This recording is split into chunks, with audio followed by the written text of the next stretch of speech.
Fala pessoal, tudo bem com vocês? Bora falar do Timão porque o momento não é bom. E para mudar isso, tem um jogo aí nessa quinta-feira diante da Chapecoense. Mudanças à vista, e eu vou te explicar os motivos.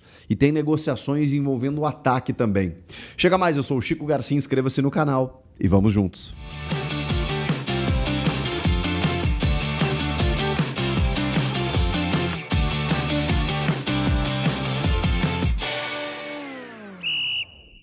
Antes, deixa eu te dar aquela dica da Freeway, a Freeway Shoes, que tá com a Semana do Consumidor. Gente, até 50% de desconto no Outlet. E é só até durarem os estoques. Você sabe que a Freeway me veste, né? Lá no Jogo Aberto, onde eu vou, eu tô com o meu Freeway. Se liga nesse Off-White aqui, que é moderníssimo, tá todo mundo usando, combina com qualquer coisa, inclusive com roupa social.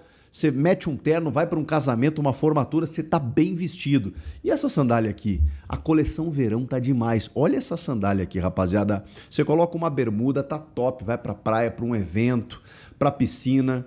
Você tá numa boa. E ó, bem vestido e num conforto que vocês não têm ideia. Aproveite agora. Se usar o meu cupom CHICOFW, você tem ainda mais condições. Tem cashback, tem 10% de desconto na linha verão, tem frete grátis em compras acima de R$ 249,90. É muita promoção. Freeway Shoes. Conforto nos seus pés e com elegância. Aproveite agora. Bora? Bom, rapaziada, vamos lá, né? 5 jogos sem vencer. Um desempenho que também deixa a desejar. Teve uma derrota nesse meio tempo dentro de casa, que foi contra o Coritiba. Eliminação no Campeonato Paulista, dá pra gente dizer que é uma instabilidade, que é um momento ruim sob comando do Dorival Júnior. Não a ponto de pedir a cabeça do técnico, pelo menos na minha opinião e pelas informações que tenho, pelo menos por enquanto. Eu sei como funciona a batida do futebol brasileiro.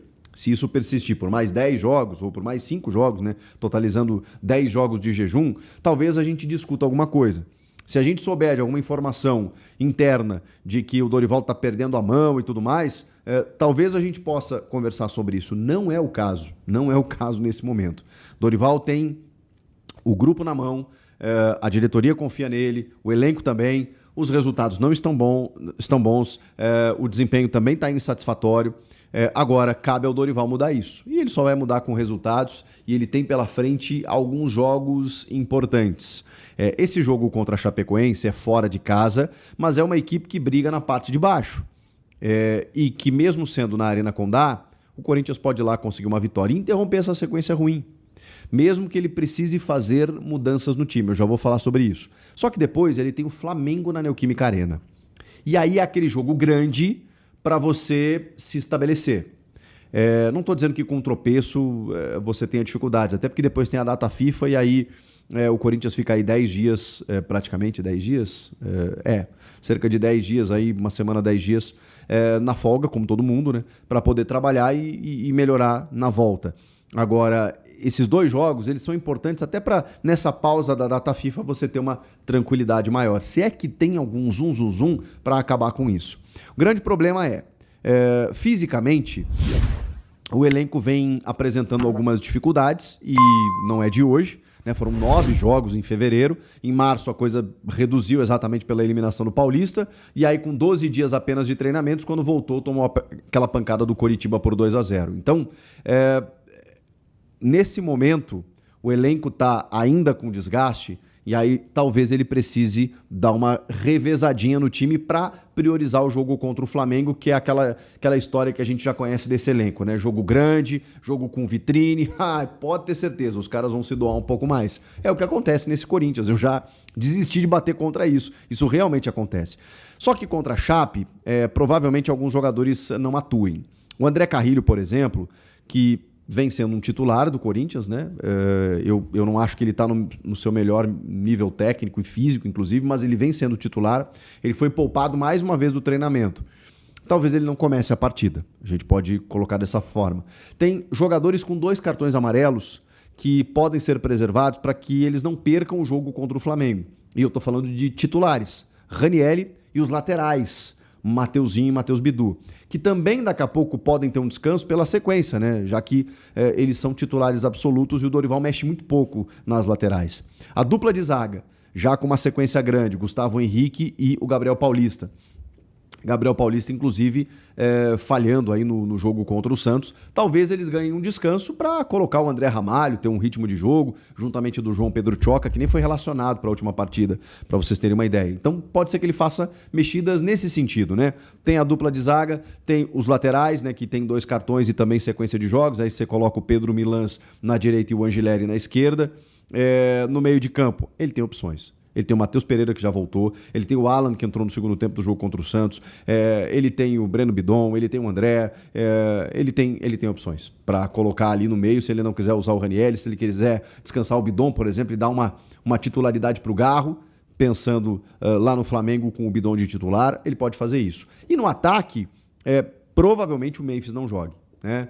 Dentro daquela linha de que o Memphis ele acaba se desgastando mais, se doando mais em jogos grandes, ele jogou o clássico e aí talvez ele seja preservado para o jogo contra o Flamengo. Por que eu estou falando isso? Porque há uma dosagem com o Memphis Depay desde o começo do ano. Então, se você quiser tirá-lo de um jogo, seria nesse, evidentemente. Até porque Yuri Alberto deve voltar. E eu diria para vocês que o Yuri, na minha opinião, nem esperaria no banco. O Yuri voltando a pleno, ele está em condições, ele começaria. Com o Caio César, que voltou agora. Então eles podem fazer uma dupla de ataque, o Yuri Alberto e o Caio César, por exemplo. E ele tem outras opções, tem o Vitinho, tem o Guinegão. Porque o adversário não é desconsiderar a Chapecoense, que arrancou um ponto do Grêmio, por exemplo, nessa última rodada, que, assim, é um time chato, tá? É um time chato de jogar, mas, por exemplo, o São Paulo foi lá, é o líder do campeonato, foi lá e ganhou o jogo. Foi lá não, foi no Canindé o jogo, né? Com campo pesado e tudo mais. Mas ganhou da Chapecoense porque, assim, não disputam a mesma coisa. Se o Corinthians não quer disputar a mesma coisa que a Chapecoense, tem que ir lá e fazer o resultado. Pelo menos é assim que eu penso. Mesmo que depois você tenha um Flamengo. Mesmo que você precise preservar jogadores. Porque o elenco me parece suficiente para ganhar da Chape, mesmo fora de casa. Pelo menos é o que eu penso. Vamos falar sobre outras situações que estão acontecendo, porque a gente vai projetar esse time ainda no vídeo pré-jogo, né? A gente ainda tem a quarta-feira com mais uma atividade, saber se alguém foi preservado de um treino aqui ou outro, qual foi o time titular que treinou, tudo isso a gente vai saber no treinamento dessa quarta. Mas o Pedro Raul pode estar de saída, mas é muito difícil que isso aconteça. O Pedro Raul ganha um salário muito interessante. Não gosto de falar muito valores, mas nesse caso é importante porque revela a dificuldade que o Corinthians vai ter de negociá-lo. É cerca de R$800 mil o que o Pedro Raul recebe vindo do México, né? Aquela contratação, pagando mais de R$20 milhões, aquela coisa toda. O Corinthians já emprestou ele para o Ceará, reintegrou porque estava com dificuldade no elenco, transfer ban, aquela coisa toda. Só que realmente ele recebeu algumas oportunidades e não vem dando conta do recado. Para ele jogar, 2 clubes se ofereceram para poder contratar o Pedro Raul, mesmo que por empréstimo. O Vitória e o Remo. Só que o Corinthians não abriu mão de que os clubes pagassem integralmente os salários do Pedro Raul, não uma parte apenas. E aí ficou difícil, porque esses clubes não têm condições de arcar com o salário integral do Pedro Raul. E eu digo mais, dessa maneira o Corinthians nunca vai conseguir emprestar o Pedro Raul. Vai ter que pagar uma parte, para pelo menos abater uma parte do prejuízo. Senão, vai ficar com ele pagando os R$800 mil para ele sentar no banco. Entrar em alguns jogos para tentar uma bola aérea, quando o time nunca cruza para ele e ele sem tocar na bola. Então, não faz muito sentido. É aquele prejuízo, cara, que você tenta diminuir, porque ele já existe, né? Enfim, o fato com o Pedro Raul é esse que está posto. Dificilmente ele vai ser negociado e tem até o dia 27 desse mês para fazer essa negociação, que é aquela janelinha, a janela de transferências interna para o futebol brasileiro, depois do fim dos estaduais, até o dia 27 de março. Beleza? Diante disso, também tem a possibilidade de contratar o Arthur Cabral, que a gente já falou, que perdeu espaço com o Martim Anselmi lá no Botafogo, que eu nem sei se vai continuar, né, o treinador, mas o Corinthians abriu negociações, ele tem um valor de mercado muito superior, o Corinthians nem trabalha com esse modelo de negócio, mas está tentando um empréstimo até o final do ano. Acho difícil também o Botafogo reforçar, mesmo que não queira contar com o jogador, uma equipe do futebol brasileiro, sem nenhuma compensação, recebendo alguém. Será que eles aceitariam o Pedro Raul? O fato é que as conversas estão bem no começo e tem até o dia 27 para resolver. O modelo que o Corinthians gostaria seria um empréstimo até o final do ano, o que seria um jogador, imagino eu, mais útil do que o Pedro Raul, até pela característica que tem o Arthur Cabral. Mesmo que ele não esteja jogando no Botafogo, acho que ele jogaria fácil no Corinthians como um reserva, evidentemente, do Yuri Alberto, dependendo, podem até jogar juntos e tal, né? Porque o Yuri joga pelos lados também, faz segundo atacante, ataca espaço, aquela coisa toda. Enfim, né, é uma negociação que ainda está em estágio inicial. Você gostaria dele no seu time?